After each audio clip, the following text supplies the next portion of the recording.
નમસ્કાર, હું ખલવાણી ઇકરા અશરફભાઈ. બોટાદ જિલ્લા પોલીસ દ્વારા આયોજિત ભારત સરકારના 3 નવા કાયદા અન્વયે રાખેલ વિડીયો સ્પર્ધામાં ભારતીય નાગરિક સુરક્ષા સંહિતા 2023 બાબત મારું વક્તવ્ય રજૂ કરું છું. આ સંહિતા ફક્ત કાયદાનું પુસ્તક નથી, પરંતુ ભારતના ભવિષ્યની દિશા નક્કી કરતો એક માર્ગદર્શક જુઓ છે. આપણા દેશ આઝાદીના અમૃતકાળમાં પ્રવેશી રહ્યો છે, ત્યારે આપણને એવી ન્યાય પ્રણાલીની જરૂર છે જે આધુનિક ભારતની જરૂરિયાતોને પૂર્ણ કરી શકે અને દરેક નાગરિકને ઝડપી, ન્યાય અને સુલભ ન્યાય અપાવી શકે. આઝાદીના 75 વર્ષ પછી પણ આપણે બ્રિટિશ કાળના કાયદાઓ જેમ કે ક્રિમિનલ પ્રોસિડર કોડ એટલે કે CRPC, ઇન્ડિયન પેનલ કોડ એટલે કે IPC અને ઇન્ડિયન એવિડન્સ એક્ટ એટલે કે IA હેઠળ કાર્ય કરી રહ્યા હતા. આ કાયદાઓનો મુખ્ય ઉદ્દેશ્ય ભારતની જનતાને નિયંત્રિત કરવાનો હતો, ન કે તેમને ન્યાય અપાવવાનો. પરંતુ હવે વડાપ્રધાન શ્રી નરેન્દ્ર મોદીના નેતૃત્વ હેઠળ આપણે ગુલામીની તમામ નિશાનીઓને દૂર કરવાના સંકલ્પ સાથે આગળ વધી રહ્યા છીએ. આ સંકલ્પના ભાગરૂપે CRPCના સ્થાને BNSS, IPCના સ્થાને ભારતીય ન્યાય સંહિતા એટલે કે BNS અને IAના સ્થાને ભારતીય સાક્ષ્ય અધિનિયમ એટલે કે BSA અમલમાં આવ્યા છે. BNSSનો મુખ્ય ઉદ્દેશ્ય શું છે? આ કાયદાનો પ્રાથમિક ઉદ્દેશ્ય ગુનાહિત ન્યાય પ્રણાલીને વધુ કાર્યક્ષમ, આધુનિક અને નાગરિક કેન્દ્રિત અને પારદર્શી બનાવવાનો છે. તેનો હેતુ લાંબા સમયથી પડતર કેસોનો ઝડપી નિકાલ કરવાનો, ન્યાયમાં વિલંબ ઘટાડવાનો અને સામાન્ય નાગરિક માટે ન્યાયની પ્રક્રિયાને વધુ સુલભ બનાવવાનો છે.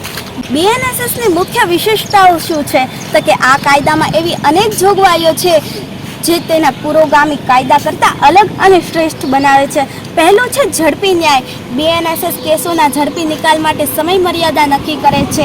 ઉદાહરણ તરીકે ફરિયાદીએ 90 દિવસની અંદર ચાર્જશીટ દાખલ કરવી પડશે અને ચુકાદો 45 દિવસની અંદર આપવાનો પ્રયાસ કરવો પડશે.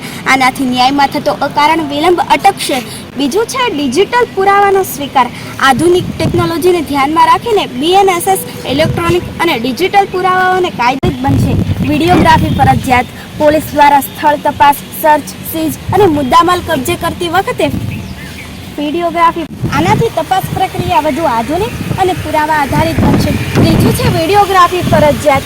પોલીસ દ્વારા સ્થળ તપાસ, સર્ચ, સીઝ અને મુદ્દામાલ કબજે કરતી વખતે વિડીયોગ્રાફી ફરજિયાત કરવામાં આવી છે. આ જોગવાઈ પોલીસ કાર્યવાહીમાં પારદર્શિતા લાવશે અને પુરાવાની વિશ્વસનીયતા વધશે. ચોથું છે EFIR અને ઓનલાઈન પ્રક્રિયા. નાગરિકો હવે ઓનલાઈન FIR નોંધાવી શકશે. એટલું જ નહીં, ઓનલાઈન FIR, ચાર્જશીટ અને ચુકાદાની નકલો પણ ઓનલાઈન ઉપલબ્ધ થશે, જે પ્રક્રિયાને વધુ સુલભ બનાવશે. પાંચમું સમુદાય સેવા. નાના ગુનાઓ માટે BNSSમાં સમુદાય સેવાને સજા તરીકે રજૂ કરવામાં આવી છે. આ એક સુધારાત્મક અભિગમ છે જે અપરાધીઓને સમાજમાં સકારાત્મક યોગદાન આપવાની તક પૂરી પાડે છે. છે મહિલાઓ અને બાળકોનું રક્ષણ. મહિલાઓ અને બાળકો વિરુદ્ધના ગુનાઓ માટે કડક જોગવાઈઓ કરવામાં આવી છે અને આવા કેસોમાં ઝડપી ન્યાય સુનિશ્ચિત કરવા પર ભાર મૂકવામાં આવ્યો છે. જાતીય ગુનાઓમાં પીડિતોનું નિવેદન મેજિસ્ટ્રેટ સમક્ષ નોંધાશે. સાતમું છે ભાગેડુ ગુનેગારો પર કડક કાર્યવાહી. જે ગુનેગારો વિદેશ ભાગી જાય છે તેમની ગેરહાજરીમાં પણ ટ્રાયલ ચલાવવાની જોગવાઈ કરવામાં આવે છે, જેથી ન્યાયથી કોઈ છટકી ન શકે. આ કાયદાઓનો પ્રભાવ શું હશે? તો કે ન્યાય ઝડપી બનશે, પારદર્શિતા વધશે, જવાબદારી વધશે, નાગરિક કેન્દ્રિત અભિગમ અને આધુનિકીકરણ. અલબત્ત કોઈ પડકારો હોય છે. પોલીસ દળને તાલીમ આપવી, ઇન્ફ્રાસ્ટ્રક્ચર સુધારવું અને ટેકનોલોજીનો વ્યાપક ઉપયોગ સુનિશ્ચિત કરવો એ મહત્વપૂર્ણ પડકારો છે. પરંતુ મને ખાતરી છે કે સરકાર, ન્યાયતંત્ર અને નાગરિકોના સહયોગથી આપણે આ પડકારોને પાર કરી શકીશું.